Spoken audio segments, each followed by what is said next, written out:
Good morning, class 12th student. Welcome to online classes. Today my topic solenoid.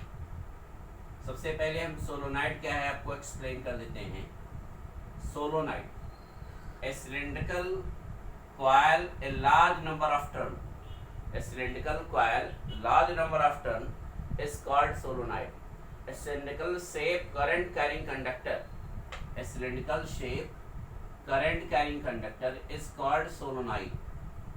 A cylindrical shape current carrying conductor is called solenoid. A cylinder में n number of turn होगा, current carrying conductor है, current को flow कर रहा है, तो हमारा solenoid होगा. solenoid जो होता है वो cylindrical shape current carrying conductor होता है. solenoid क्या होगा बेटा? cylindrical shape current carrying conductor. Number of turn मान लीजिए n है. cylindrical shape current carrying conductor is called solenoid. इसके लिए मैग्नेटिक फील्ड का फार्मूला डिराइव करेंगे. Magnetic field due to solenoid. Magnetic field due to solenoid. तो magnetic field due to solenoid जब हम प्रूव करेंगे तो एक सिलिंड्रिकल कॉइल ले लेते हैं, सोलोनाइड लेंगे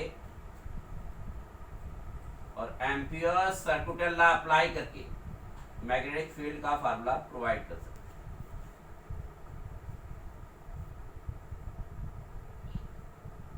उसके सराउंडिंग मैग्नेटिक फील्ड कितना प्रोड्यूस कर रहा है उसके लिए फार्मूला निकालना है.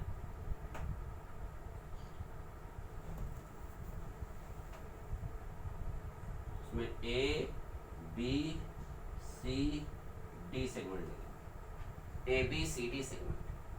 तो according to ampere circular law, according to ampere circuital law,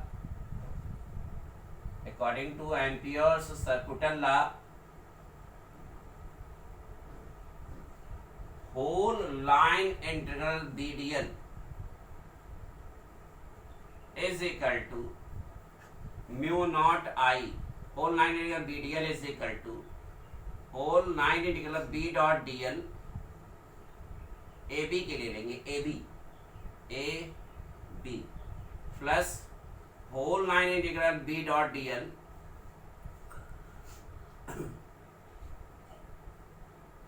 B C के लेंगे बी से सी, फिर प्लस बी से डी, फिर plus whole line integral B dot D L C D D C, फिर plus whole line integral B dot D L is equal to C A segment के ले लेंगे सी ए. तो हमारा टोटल ये हो गया whole line integral B dot D L, एक बार ए बी सेक्शन के लिए, एक बार बी डी के लिए, एक बार डी सी के लिए.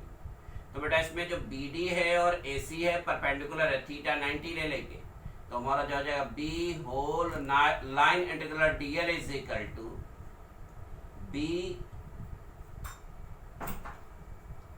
Whole line integral DL. A B में ए बी बहुत दूर है, सिलेंडर से बहुत दूर है, सोलोनाइड से बहुत दूर है, तो इसमें मैग्नेटिक फील्ड 0 ले लेते, नेग्लेक्ट कर देते. मैग्नेटिक फील्ड क्या करते हैं? नेग्लेक्ट कर देते. बहुत फार अवे होगा, सोलोनाइड से बहुत ज्यादा डिस्टेंस पर मैग्नेटिक फील्ड 0 हो जाता है. और जो हमारा BD है और हमारा जो AC है उसमें 90 डिग्री ले लेंगे तो बचेगा हमारा B whole line integral DC. DC में हम क्या करेंगे? cos 180 डिग्री, cos 0 डिग्री ले लेते हैं और सब में B whole line integral DL cos 90 plus B whole line integral DL cos 90.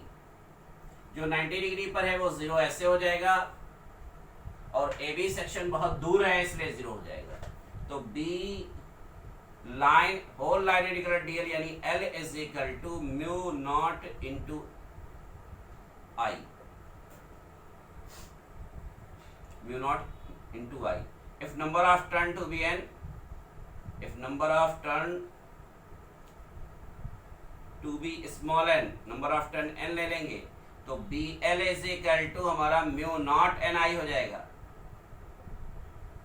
N I number of turn capital N, then B is equal to हमारा हो जाएगा mu naught N I upon L. अब N upon L हमारा small N हो जाएगा, then B is equal to हमारा हो जाएगा म्यू नॉट एन आई।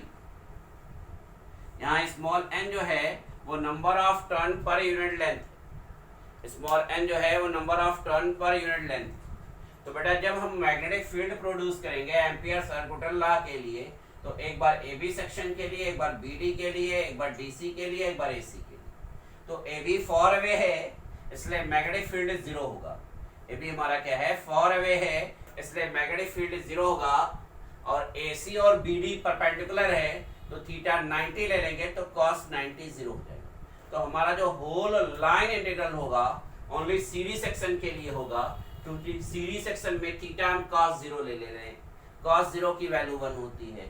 और नंबर ऑफ टर्न अगर एन होगा तो करंट जो फ्लो होगा वो N I, then B L is equal to mu naught N I, और एन अपॉन एल कर देंगे तो एन अपॉन एल हमारा स्मॉल एन हो जाता है। तो magnetic field due to solenoid, due to inside the solenoid, B is equal to mu naught N I होगा। कभी कभी एंड पे पूछता है बेटा कि एंड पर कितना मैग्नेटिक फील्ड है, magnetic field at the end of the solenoid, चाहे इस एंड पर चाहे इस। तो जो बीच में सोलोनाइड निकलता है magnetic field at the centre of solenoid का एंड पर जो होता है वो हाफ होता है। Magnetic field at the end of solenoid, magnetic field at the end of solenoid जो होगा वो magnetic field at the centre of solenoid का हाफ होगा। मैग्नेटिक फील्ड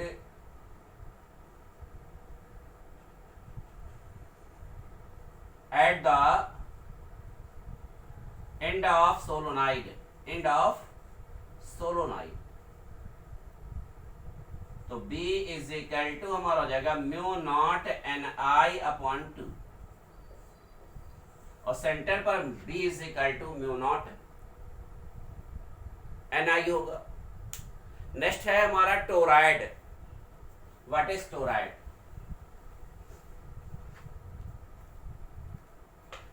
टोराइड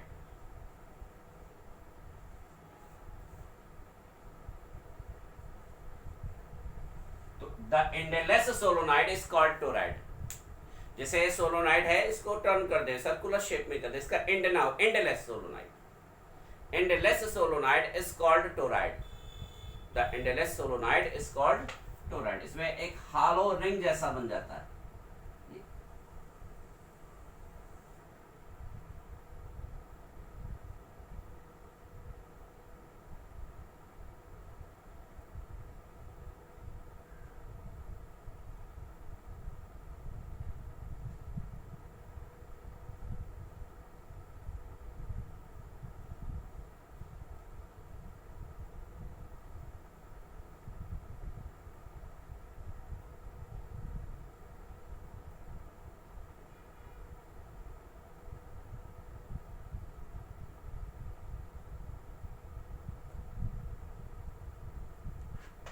इसके लिए जब मैग्नेटिक फील्ड का फार्मूला डेराइव करेंगे तो मैग्नेटिक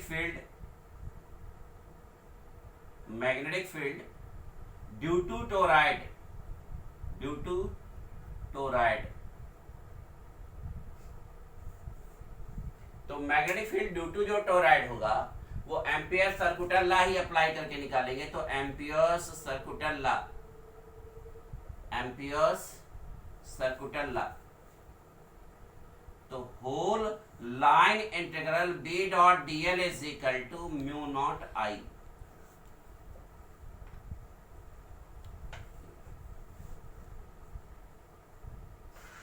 अब B whole line integral dl is equal to mu naught I. तो यहाँ line integral small current element जो है हमारा वो सर्किल का सरकमफ्रेंस है, हालो रिंग का सरकमफ्रेंस है। नंबर ऑफ टर्न ले लेंगे n, नंबर ऑफ टर्न्स जो हो जाएगा बेटा वो कैपिटल N, तो B into 2 pi R mu naught N I. तो B is equal to mu naught N I upon 2R। अब ये जो n/2r है नंबर ऑफ टर्न पर यूनिट सर्कमफ्रेंस, यानी कि B इज इक्वल टू हमारा हो जाएगा म्यू नॉट NI। इसमें भी स्मॉल n है बट वहां small n number of turn पर यूनिट लेंथ है, यहाँ small n number of turn पर unit length of circumference, number of turn पर यूनिट लेंथ ऑफ सर्कमफ्रेंस होगा, यानी B इज इक्वल टू हमारा म्यू नॉट NI होगा। B इज इक्वल टू हमारा क्या हो जाएगा mu not NI। Small n जो है वो नंबर ऑफ टर्न पर यूनिट सर्कमफ्रेंस होगा, small n is equal to n/2πr। तो सोलोनाइड और टोराइड में क्या फर्क है एक बार फिर से समझेंगे। A cylindrical shape current conductor having large number of turn is called solenoid. A cylindrical shape current carrying conductor having large number of turn is called solenoid. और सोलोनाइड में एक कंडीशन और है बेटा, वो ध्यान रखना है। सोलोनाइड में इसका जो लेंथ है वो r से बहुत ज्यादा होना चाहिए, यानी डायमीटर जो है, डायमीटर या रेडियस जो है वो लेंथ से बहुत कम हो, यानी थिन सिलेंडर हो। जैसे इलेक्ट्रिक वायर आपका सोलोनाइड है। r जो है l के कंपैरिजन में बहुत कम है, having large number of turn होना चाहिए, सिलेंड्रिकल शेप होना चाहिए, डायमीटर लेंथ ऑफ सिलेंडर के कंपैरिजन में नेग्लेक्ट होना चाहिए, यानी थिन सिलेंडर। और जब एंडलेस सिलेंडर कर देंगे तो हमारा टोराइड हो जाएगा, एंडलेस सिलेंडर। उसी सिलेंडर को ऐसे टर्न करके सर्किल बना देंगे तो हमारा टोराइड हो जाएगा। The endless cylinder is called toroid. तो बेटा ये टॉपिक क्लास वर्क कॉपी पे राइट करके एक बार रिवाइज कर लेना है, और magnetic field due to solenoid और magnetic field due to toroid पर बेस न्यूमेरिकल क्वेश्चन सॉल्व करना। Thank you.